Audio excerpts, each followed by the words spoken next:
जय सीताराम, जय हनुमान, जय बागेश्वर धाम सरकार। नमस्कार दोस्तों, गाय की पूंछ के बाल पहनने की गुप्त चमत्कारी फायदों के बारे में आज मैं बात करने वाले हैं। अगर आपने इसके फायदे जान लिए तो कभी भी कंगाली आपको नहीं सताएगी, आपको को लक्ष्मी कभी परेशान नहीं करेंगे, कभी भी आपको जीवन में सफलता नहीं मिलेगी।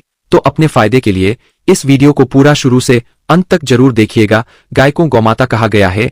गाय की पूंछ को छूने मात्र से सभी तरह के पापों का नाश हो जाता है। गौमाता समुद्र मंथन से उत्पन्न हुई है। जगत कल्याण के लिए देवताओं को उन्होंने अपने शरीर में स्थान दिया और इसके दूध को अमृत समान माना जाता है। दूध पीने से समस्त प्रकार की बीमारियों से छुटकारा मिल जाता है और वेदों के अनुसार गौमाता की पूंछ में हनुमान जी का वास होता है, ऐसा वेदों और शास्त्रों में लिखा हुआ। तो आज मैं आपको जानकारी देने वाले हैं, वह बहुत ही सुंदर जानकारी है। गाय की पूंछ से आज भी कई जगह झंडा लगाया जाता है। अगर किसी को नजर दोष हो, नजर उतारने हो, तो गौमाता की पूजा के जो बाल होते हैं, इससे झंडा लगाने मात्र से तत्काल ही बुरी नजर उतर जाती है और गाय से मिलने वाले दूध, घी, मक्खन, दही, गोबर को मुद्रित थी। गधे के बहुत ही अनेकों फायदे हैं। यह हजारों रोगों की दवा है। आज भी कैंसर जैसी बड़ी बीमारी से छुटकारा पाने के लिए गौमाता के पंचगव्य से बने हुए रत्न का प्रयोग किया जाता है। आज की वीडियो बहुत ही सुंदर है। अगर आप हिंदू हैं तो इस पूरी जानकारी को बहुत ही ध्यान से सुनिएगा। तो चलिए बताते हैं जो आपको गाय की पूंछ कुछ के चमत्कारी फायदों के बारे में। यदि दुख और दुर्भाग्य आपका पीछा नहीं छोड़ रहे हैं, दोनों आपके जीवन में निरंतर बने रहते हैं, आप हमेशा दुखी बने रहते हैं, दुर्भाग्य आपके सर पर ही बैठा रहता है, तो ऐसे में आप गौमाता की बात जरूर धारण करें। कैसे धारण करना है? आपको इसको अपने ताबीज में बना करके अपने गले में धारण करना होगा। दोस्तों, गाय के बाल धारण करने से दुर्भाग्य दूर दूर तक आप पर नजर नहीं लगा पाएगा। आप एक बार इस चीज को अवश्य करके देखिएगा। कुछ भाव आप ले लेने, गौमाता की पहुंचकर थोड़े से टुकड़े आप ले ले और उसे ताबीज बना करके आप धारण कर ले। अगर किसी को अकाल मृत्यु का खतरा है या मृत्यु योग है, जिन लोगों को कालसर्प दोष लगा हो, पितृ दोष लगा हो, तो ये दोनों दोषी मृत्यु योग बनाते हैं। तो इन दोषों को दूर करने के लिए, इन दोषों से बचने के लिए भी आपको गौमाता की पूंछ के बाल को अवश्य ही धारण करना चाहिए। हमारे हिंदू धर्म शास्त्रों में ऐसा माना जाता है कि गौमाता आपको अगर आप खास खिलाते हैं तो धन की कमी आपको कभी भी नहीं सताएगी। जो लोग धनवान बनना चाहते हैं, ऐसे व्यक्ति मनोकामना को बोलते हुए गौमाता को घास अवश्य खिलाएं। नकारात्मक शक्ति आपसे हमेशा दूर भागेगी। मंगल दोष को दूर करने के लिए, विवाह में रुकावट के कारण अगर संतान प्राप्ति नहीं हो पा रही है, तो संतान प्राप्ति के लिए, पुत्र प्राप्ति के लिए, नौकरी व्यवसाय के लिए भी आप इसे धारण कर सकते हैं, लेकिन उनके अलग अलग नियम है। तो आपको क्या करना होगा? अगर आप पर बहुत ही ज्यादा कर्ज चढ़ गया है और कर्ज को चुकाने के लिए आपके पास बिल्कुल भी पैसे नहीं है, आप चाहते हैं कि कहीं से आपको अचानक धन की प्राप्ति हो जाए ताकि आप उस कर्ज को चुका सके और धन न आए कि आप उस कर्ज को चुका करके भी हमेशा आलीशान बंगले में अच्छे से रह सके, तो ऐसे में आपको क्या करना होगा? आपको एक पीले रंग की कौड़ी के साथ में गाय की पूंछ के भाव को बांध करके अपने गले में धारण करना होगा, लेकिन इसे आप अपने गले में लाल रंग के कपड़े में धारण करेंगे। इस बात का विशेष रूप से आपको ध्यान रखना है कि आपको लाल रंग के कपड़े में ही एक कौड़ी और थोड़ी सी गाय की पूंछ के बालों को धारण करना होगा और इसे आप शुक्रवार के दिन धारण करें, क्योंकि कौड़ी जो होती है वह मां लक्ष्मी की प्रिय होती है और कौड़िया भी समुद्र मंथन से ही उत्पन्न हुई थी। अगर किसी व्यक्ति को रक्त संबंधी बीमारी हो गई हो या किसी प्रकार की अगर रक्त संबंधी बीमारी है, तो ऐसे में उसे गौमाता के पूंछ के भाव धारण करवा देना चाहिए, क्योंकि गौमाता की पूजा में हनुमान जी का वास होता है। हनुमान जी महाराज मंगल का स्वरूप माने जाते हैं। मंगल से रक्त संबंधी सभी बीमारियां दूर होती है। तो यह रक्त संबंधी बीमारी को दूर करने का सबसे ज्यादा 100% काम करने वाला उपाय है। आप किसी भी रक्त संबंधी बीमारी वाले व्यक्ति को जो गौमाता के पूंछ है ने धारण करवा दे, गौसेवा से भी हमारा दुर्भाग्य दूर होता है। गौमाता की सेवा करना बहुत ही आवश्यक है। आपका कैसा भी बड़ा दुष्प्रभाव हो वह दूर हो जाएगा।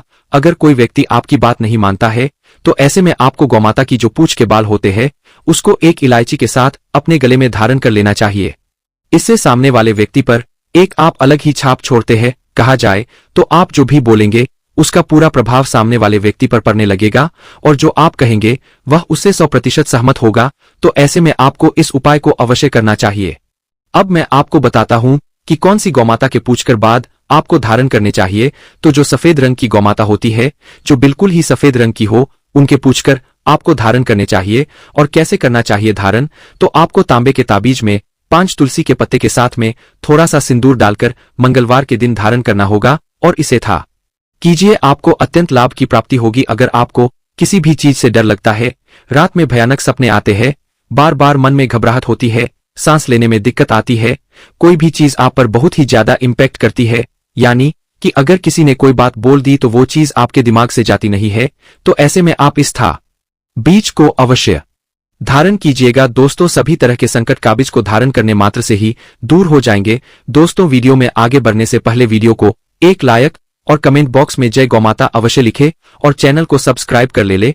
और हाँ, अगर कोई मेरी इस वीडियो को देख रहा है तो आप भी हर सनातनी को इस जानकारी को अवश्य बताएं और हर हिंदू व्यक्ति इस वीडियो को जरूर शेयर कीजिए ताकि गौमाता की रक्षा और सेवा हर हिंदू पूरे मन और विश्वास के साथ कर सके, क्योंकि इससे हर तरह के दुर्भाग्य को आप दूर कर सकते हैं, हर तरह की नकारात्मकता को पूरी तरह से दूर कर सकते हैं, साथ ही साथ धन प्राप्ति, लक्ष्मी प्राप्ति, कर्ज मुक्ति, संतान प्राप्ति, सभी तरह के सुखों की प्राप्ति भी आप इससे कर सकते हैं।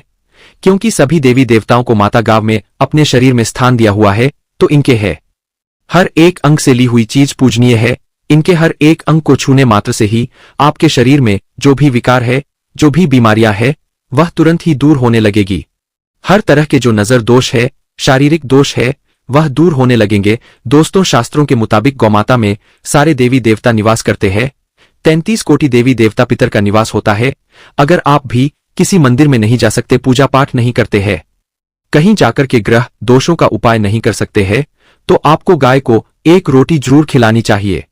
हमेशा कहते हैं, पहली रोटी गाय को अगर आप भी खिलाते हैं तो दुनिया के सारे सुखों को प्राप्त कर सकते हैं। हिंदू धर्म में गाय को देवी लक्ष्मी से जोड़ा जाता है, जो धन और समृद्धि की देवी है। इसलिए गाय को पहली रोटी खिलाने की सलाह दी जाती है। इसे माता लक्ष्मी को प्रसन्न करने और किसी के जीवन में सौभाग्य लाने का एक तरीका माना जाता है। आपने अक्सर सुना होगा कि रसोई में पहली रोटी जो भी बने गाय को दे देना चाहिए। हर रोज गाय को एक रोटी देने से आपके जीवन के सभी दुख दर्द दूर हो जाते हैं। खाना बनाते वक्त हमेशा पहली एक रोटी गाय की निकाल दे, इसके बाद ही परिवार के बाकी सदस्यों के लिए आपको रोटियां सेकने चाहिए। कोशिश करनी चाहिए कि गाय की उस रोटी में थोड़ा सा हल्दी मिला दे, कि इससे गाय को रोटी खिलाने का अपार फल प्राप्त होता है। अगर एकादशी का दिन हो तो आटे की छोटी सी लोई बना ले और उसमें हल्दी मिलाकर गाय को आपको खिलाना चाहिए। आपके जीवन में शुभता आती है, वैभव आता है, धन संपत्ति का वास होता है। आप जो भी हासिल करना चाहते हैं जिंदगी में, तो आप देखेंगे कि तुरंत आपको मिनटों में वह हासिल होता है। और अगर आपको लगता है कि आपके सभी ग्रह खराब है, तो ऐसे में गाय को पहली रोटी रोज खिलाएं। इन सभी ग्रह धीरे धीरे शुभ हो जाएंगे। कभी कभी जीवन में लंबे समय से कोई शुभ मंगल कार्य नहीं हो रहे होते थे, तब ऐसे में आप गाय को रोटी खिलाएं। गाय के मस्तक को छूकर अपनी मन्नत कहे प्रणाम करें तो आपकी मदद जरूर पूरी होगी। तो यह था गाय को आप क्या खिलाएं उसके बारे में, लेकिन गाय को क्या नहीं खिलाना चाहिए अब हम जानते हैं। दोस्तों, रोटी तो हर कोई खिलाता है। गाय की रोटी बासी नहीं होनी चाहिए, यानी कि एक दिन पहले की जो रोटी बनी रहती है और आप दूसरे दिन खिला देते हैं, सुबह सुबह वह नहीं खिलाना चाहिए। कई बार आप रोटी बना लेते हैं और उस दिन गाय मिलती नहीं तो रोटी रखी रह जाती है, फिर अगले दिन गाय को खिलाने से गाय का अपमान माना जाता है, वह रोटी बासी कहलाती है। इसीलिए गाय को एक दिन पहले की बची हुई रोटी नहीं खिलानी चाहिए। सड़ी गली चीजें, खराब चीजें गाय को मत खिलाएं, इससे घर में परेशानी आती है। अपनी आदत को बदलिए। अगर आप ऐसा करते हैं तो इससे घर में तकलीफ आती है। तो मुझे उम्मीद है आज के इस वीडियो को आप सभी ने बहुत ही ध्यान से सुना होगा और आपको यह वीडियो पसंद आई होगी, क्योंकि हम ऐसे ही प्राचीन शास्त्रीय वीडियो लाते रहते हैं।